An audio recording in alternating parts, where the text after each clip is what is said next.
তাহলে আমানাতের বিপরীত হতো খেয়ানত, আর খেয়ানতের বিপরীত হলো আমানত। আমানত আর খেয়ানত শুরুতে একটা উদাহরণ দিয়ে বোঝাবো, তাহলে আপনাদের বুঝতে অনেক সহজ হবে। আমানতটা কি?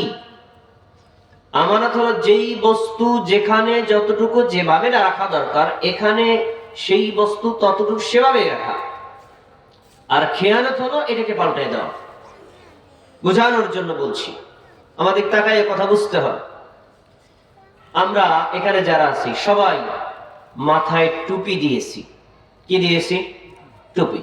আচ্ছা, এবার আপনার এই টুপিটা খুলে যদি আপনি পায়ের উপরে দেন, ঠিক হবে না ভুল হবে? কথা বলতে হবে, ঠিক হবে না ভুল হবে? ভুল হবে। তাতে কি হবে? দুইটা জিনিস হবে। এক, টুপিকেও অপমান করা হবে, পাকেও অপমান করা হবে। মাথার টুপি পায়ে দিলে পায়ের সম্মান, মাথার সম্মান বাড়ে না কমে? কমে। অনুরূপ ঘুরাই দেন, আমরা পায়ে কি দিই? জুতা বা স্যান্ডেল। এখন এই পায়ের জুতাটা যদি মাথার উপরে রাখি, মাথাকেও অপমান করা হবে আর জুতাটাকেও অপমান করা হবে। এই উদাহরণ দ্বারা আপনি আমাদেরকে বোঝাতে চাইলাম, টুপি দেয় মাথায়, মাথায় টুপি রাখাটাই হলো আমানত, মাথা থেকে খুলে পায়ে রাখা হলো খেয়ানত। পায়ে দেয় জুতা বা স্যান্ডেল, এই জুতা স্যান্ডেল পায়ে রাখাটাই হলো আমানত, পা থেকে খুলে মাথায় দেওয়াটা কি? খেয়ানত। আমি কি আপনাদেরকে বোঝাতে পারছি এই উদাহরণটা দিয়া? আমানত আর খেয়ানত আপনারা কি বুঝতে পেরেছেন?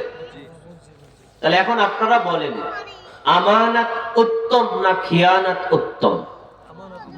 আমানত উত্তম।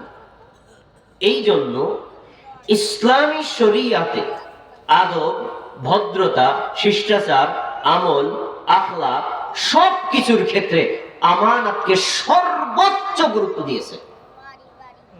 আমানতের উপর ইসলামী শরীয়তের বহু বিষয় নির্ভরশীল। কিন্তু আমরা আমানতের ব্যাপারে সাধারণ মানুষ তো অসচেতন আছি, যারা ধর্ম চর্চা করি তারাও কিন্তু আমানতের ব্যাপারে ভীষণ গাফেল। এজন্য আপনাকে আমানত সম্পর্কে অত্যন্ত সতর্ক, সচেতন এবং সজাগ হতে হবে।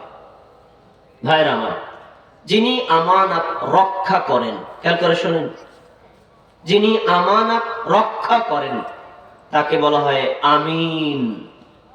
আমাদের দেশে জমিন ভাবে তাকে কি বলে? কি বলে? এর আরবি শব্দ এখান থেকে এসেছে। আমানত যিনি রক্ষা করেন তাকে বলা হয় আমিন। আর যদি শব্দের সাহিত্যিক ভাষায় বলেন তাহলে বলা হবে আল আমিন। আমাদের নবীর একটা উপাধি ছিল, কি বলেন? আল আমিন। তার একটা উপাধি ছিল আল আমিন, মানে বিশ্বস্ত মানুষ, সবাই তাকে বিশ্বাস করত। এমনকি যারা তাকে হত্যার জন্য 100 উট ঘোষণা করেছে, তারাও তাদের সম্পদ কার কাছে জমা রাখত? মুহাম্মদ সাল্লাল্লাহু আলাইহি ওয়াসাল্লামের কাছে। এজন্য তাকে বলা হয়েছে হুয়া সাদিকুল মাসদুক, তিনি হলেন চরম বিশ্বস্ত একজন মানুষ। আলহামদুলিল্লাহ। আর আমানতের যিনি খেয়ানত করেন তার এ বলা হয় খাইনুন, খেয়ানতকারী, গাশুন, প্রতারক, খাদ্দাউন, ধোঁকাবাজ।